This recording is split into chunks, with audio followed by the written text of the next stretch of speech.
இது வரைக்கும் இளைஞர்கள்லாம் அரசியல் பத்தி பேசவே மாட்டாங்கன்னு சொல்லிட்டு இருந்தாங்க. ஆனா இப்பெல்லாம் கொஞ்சம் கொஞ்சமா எல்லாரும் அரசியல் பேச ஆரம்பிச்சிட்டாங்க.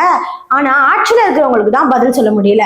அப்படிதான் ஒரு இளைஞர் உதயநிதியை பத்தி பேசியிருக்காரு. அந்த வீடியோ பதிவை போய் பாருங்க. உதயன் இருக்காருல்ல, உதயன் என்ன சொல்லியிருக்காருன்னு பாத்தீங்கன்னா, ஒரு பிரச்சாரத்துல எடப்பாடியாரை பத்தி அம்மையார் இருந்த வரைக்கும் அவங்களோட கால பிடிச்சிட்டு இருந்தாரு. அப்புறம் சசிகலா அம்மையார் அவரோட கால பிடிச்சிட்டு இருந்தாரு. அதுக்கப்புறம் ஓபிஎஸ் அவருடைய கால பிடிச்சிட்டு இருந்தாரு. இப்போ அமித்ஷா மோடி அவருடைய கால பிடிச்சிட்டு இருக்காரு அப்படின்ட்டு சரி ஓகே சொல்லிட்டாரு. அண்ணன் சொல்லிட்டாரு. அண்ணன் என்ன பண்ணாருன்னு பாத்தீங்கன்னா, பால்டாயில் அண்ணன் குடிக்கல சரிங்களா. பால்டாயில் அண்ணன் தூங்கும் போது யாரோ வாயில ஊத்திட்டாங்க சரிங்களா. அதை மட்டும் நினைவுல வச்சுக்கோங்க. அண்ணன் இந்த இடத்துக்கு கஷ்டப்பட்டு வந்ததுக்கு முன்னாடி அண்ணனை நீங்க எந்த தேர்வுலையும் பார்க்கலாம் சரிங்களா. எல்லா தேர்வுலையும் அண்ணன் போஸ்டர் ஒட்டிட்டு இருப்பாரு, அண்ணன் கொடி பிடிச்சிட்டு இருப்பாரு. தமிழர்கள் அந்த இனத்துக்கு ஒரு பிரச்சனை வச்சுக்கோங்க, அண்ணன் வந்து சட்டையை கிழிச்சிட்டு ஓடுவாரு. சட்டமன்றத்துக்கு வேற ஒருத்தர் போனாரு, அவங்க வேண்டப்பட்டவர் போனாரு. அண்ணன் அந்த மாதிரி சட்டையை கிழிச்சிட்டு ஓடுவாரு.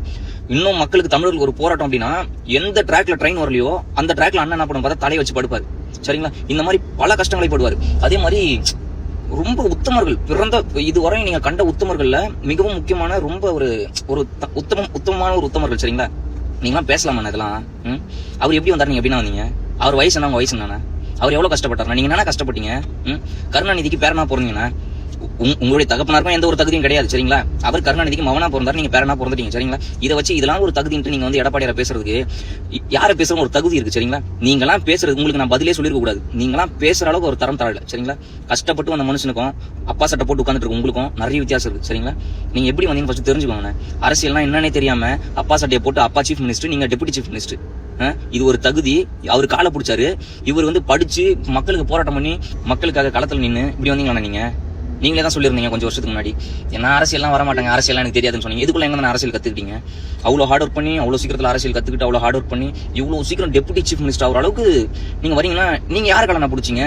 இல்ல அண்ணன் வந்து தலைவர்கள் காலை பிடிக்க மாட்டாரு. அண்ணன் வேற டைப்பு சரிங்களா. சின்ன பசங்க பேசுற மாதிரி வச்சுக்காதீங்க. நீங்க பேசுறதோட 100 மடங்கு என்னால பேச முடியும். அந்த காலத்து அரசியலை பார்த்து உங்களுக்கு அப்படி பேச முடியும் அப்படின்னு இல்ல. உங்களுக்கு அரசியலே தெரியாது, உங்களுக்கு எதுவும் சொல்லக்கூடாது. இந்த வயசுல இருக்க உங்களால எப்படி பேச முடியும்னா, 21, 22 வயசுல இருக்க என்னால எப்படி பேச முடியும்?